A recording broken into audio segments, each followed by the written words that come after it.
ದೈಹಿಕವಾಗಿ ಸದೃಢವಾಗಿರಲು ಮಾನಸಿಕ ದೃಢತೆಯನ್ನು ಸಾಧಿಸಲು ಕ್ರೀಡಾ ಚಟುವಟಿಕೆ ಅತಿ ಮುಖ್ಯ.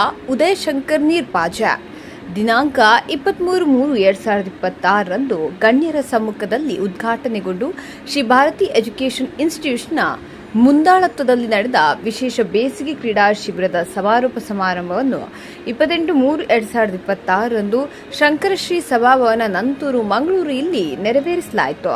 ಅನಾವರಣ ಸಾಮಾಜಿಕ ಸಾಂಸ್ಕೃತಿಕ ಅಭಿವೃದ್ಧಿ ಪ್ರತಿಷ್ಠಾನದ ಪ್ರಾಯೋಜಕತ್ವದಲ್ಲಿ ಸ್ವಾಮಿ ಸದಾನಂದ ಸರಸ್ವತಿ ವಿದ್ಯಾಲಯದ ಸಹಭಾಗಿತ್ವದಲ್ಲಿ ಒಂದು ವಾರದ ವಿಶೇಷ ಕ್ರೀಡಾ ಶಿಬಿರವನ್ನು ಹಮ್ಮಿಕೊಳ್ಳಲಾಗಿತ್ತು. ಸಮಾರೋಪ ಸಮಾರಂಭದ ಮುಖ್ಯ ಅತಿಥಿಗಳಾಗಿ ಆಗಮಿಸಿದ ಉದಯಶಂಕರ್ ನೀರ್ಪಾಜಿ ಅವರು ಶಿಬಿರದ ಮಕ್ಕಳನ್ನುದ್ದೇಶಿಸಿ ಆಟ ಪಾಠಗಳೆರಡನ್ನೂ ಜೀವನದಲ್ಲಿ ಹೊಂದಿಸಿಕೊಂಡು ಮುನ್ನಡೆದಾಗ ಭವಿಷ್ಯದಲ್ಲಿ ಉದ್ದೇಶಿತ ಗುರಿ ತಲುಪುವುದು ಸಾಧ್ಯ. ಅಂತಹ ನಿಟ್ಟಿನಲ್ಲಿ ನೀವೆಲ್ಲ ಇನ್ನಷ್ಟು ಕಾರ್ಯಪ್ರವೃತ್ತರಾಗಿ ತಮ್ಮ ಗೆಳೆಯರನ್ನು ಇಂತಹ ಶಿಬಿರಕ್ಕೆ ಬರುವಂತೆ ಪ್ರೋತ್ಸಾಹಿಸಬೇಕು ಎಂಬುದಾಗಿ ಕರೆ ಕೊಟ್ಟರು. ಮತ್ತೋರ್ವ ಅಭ್ಯಾಗತರು ಶ್ರೀಮತಿ ಸುಪ್ರಿಯಾ ಸ್ವಾಮಿ ಸದಾನಂದ ಸರಸ್ವತಿ ವಿದ್ಯಾಲಯದ ಅಧ್ಯಾಪಿಕೆ ಶುಭ ಹಾರೈಸಿದರು.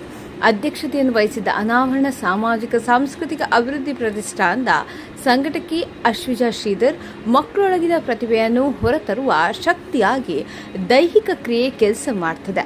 ಅದಕ್ಕಾಗಿ ಪಾಠದ ಜೊತೆಯಲ್ಲಿ ಆಟೋಟಗಳು ಪ್ರಾಮುಖ್ಯತೆಯನ್ನು ಪಡೆಯುತ್ತದೆ.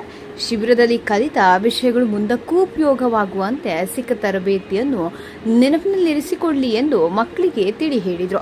ಶಿಬಿರಕ್ಕೆ ತರಬೇತುದಾರರಾಗಿ ಆಗಮಿಸಿದ್ದ ಓಸ್ವಾಲ್ಡ್ ಡಿಸೋಜಾ, ವಿಕ್ರಮ್ HP, ಪ್ರವೀಣ್, ಧೀರಜ್ ಇವರೆಲ್ಲರನ್ನೂ ವೇದಿಕೆಗೆ ಕರೆದು ಗೌರವಿಸಲಾಯಿತು. ಅಭ್ಯಾಗತರು ಶಿಬಿರಾರ್ಥಿಗಳಿಗೆ ಪ್ರಮಾಣ ಪತ್ರವನ್ನು ನೀಡಿ ಪ್ರೋತ್ಸಾಹಿಸಿದರು.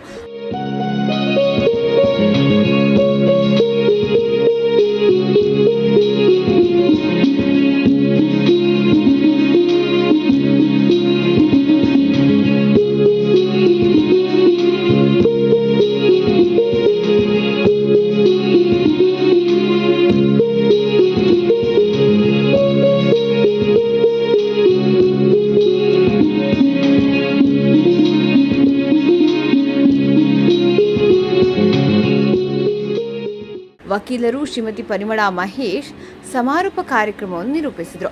ಶ್ರೀ ಭಾರತಿ ವಿದ್ಯಾಸಂಸ್ಥೆಯ ದೈಹಿಕ ಶಿಕ್ಷಕರಾದ ನಿತಿನ್ ಅವರು ಧನ್ಯವಾದ ಸಮರ್ಪಿಸಿದರು. ಅನಾವರಣ ಸಾಮಾಜಿಕ ಸಾಂಸ್ಕೃತಿಕ ಅಭಿವೃದ್ಧಿ ಪ್ರತಿಷ್ಠಾನ ಮಂಗಳೂರು ಇದರ ಉಪಾಧ್ಯಕ್ಷರು ಮಹೇಶ್ಗೆ ಕಾರ್ಯಕ್ರಮದಲ್ಲಿ ಹಾಜರಿದ್ದರು.